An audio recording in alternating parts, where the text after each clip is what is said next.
you already learned how to make recontext when you were in junior high school. Firstly, I wanna tell you what is the definition of recontext. Sepertinya kalian sudah paham atau mungkin sudah tahu mengenai recontext ya. Jadi, recontext is one of English text that you have to learn in this semester. Jadi, recontext ini adalah salah satu teks yang wajib dan harus kalian ikuti di semester ini. Sebelumnya, Madam akan bahas dulu mengenai what is recontext, the definition. The definition of recontext is a text which retell event or experience in the past. Oke, secara artinya, recontext itu adalah sebuah teks di mana berisi atau menceritakan kembali kejadian atau pengalaman yang terjadi di masa lampau atau pernah terjadi.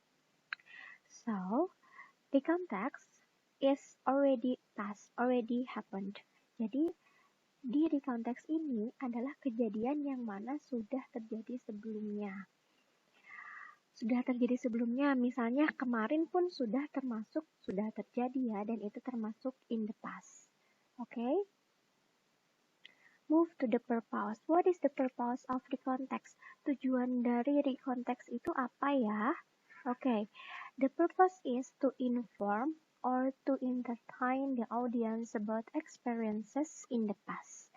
Jadi, karena tadi pengertiannya itu adalah menceritakan kejadian atau pengalaman di masa lampau, so tujuannya adalah untuk memberitahu, untuk menghibur pembaca atau pendengar tentang kejadian itu, tentang si pengalaman itu.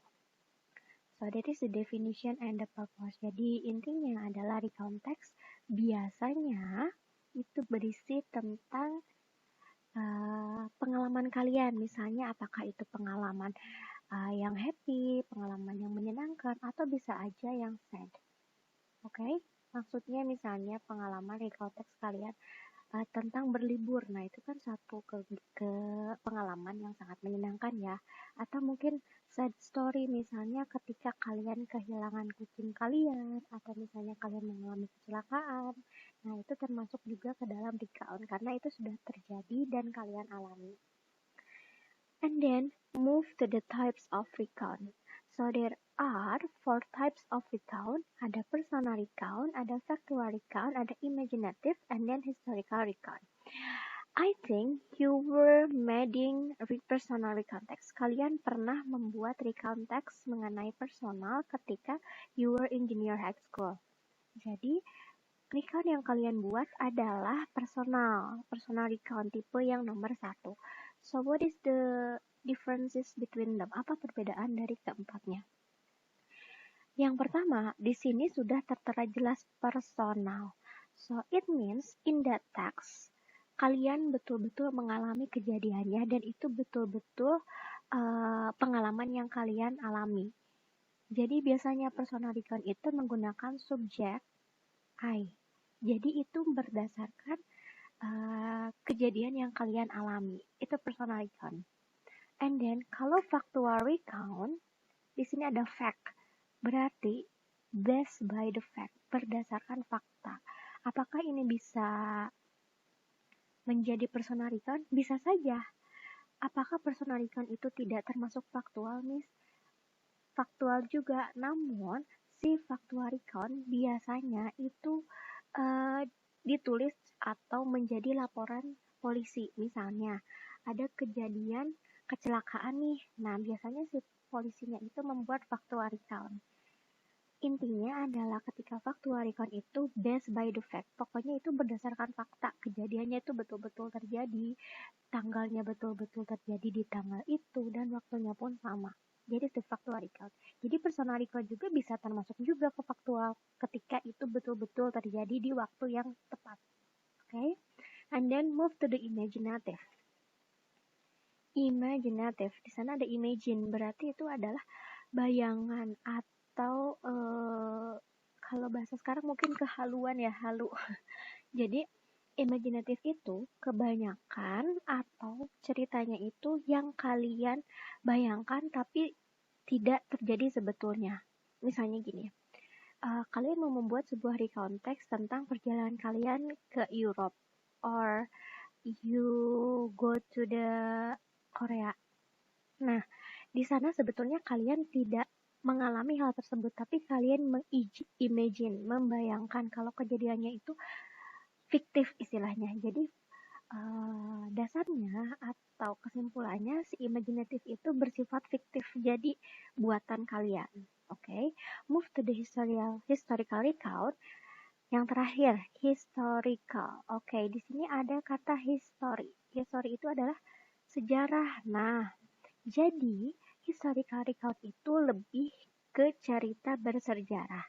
Kalau tadi recount-nya itu tentang cerita yang terjadi di masa lampau, nah kalau historical itu lebih menjurus atau lebih mengerucut ke cerita histori nih, sejarah, apakah tempat bersejarah atau tokoh yang bersejarah atau mungkin juga kejadian-kejadian bersejarah. Itu historical recount. And in this semester in senior high school, you wanna learn about historical context. Ini yang akan Madam bahas. Oke, siap-siap ya. And then move to generic structure. Ketika diurutkan, sebetulnya itu ada 3 tahap atau ada 3 paragraf at least in recount text. Yang pertama itu ada orientation, and then move to the events, and then reorientation. So what is orientation? Orientation itu berisi tentang apa sih, Miss? Oke, orientation itu adalah opening. Oke, in this stage, di bagian ini akan diceritakan siapa tokohnya, apa ceritanya, di mana. Nah, itu adalah orientation. Sedangkan kalau event itu berisi tentang kejadian-kejadiannya. Kejadian-kejadiannya, rentetan kejadiannya, itu adalah event. Sedangkan kalau reorientation, ini list of happen ya, yang terjadi. Oke. Sedangkan reorientation adalah kesimpulan dari si kejadian ini nih. Kesimpulannya apakah kejadiannya itu menyedihkan atau misalnya membanggakan, itu ada di reorientation atau penutup. Oke? So, urutannya akan seperti ini. Orientation, event, and then reorientation. Oke, biasanya di event bisa aja paragrafnya lebih dari 1 karena kejadiannya itu banyak sekali. It can be. Itu bisa terjadi.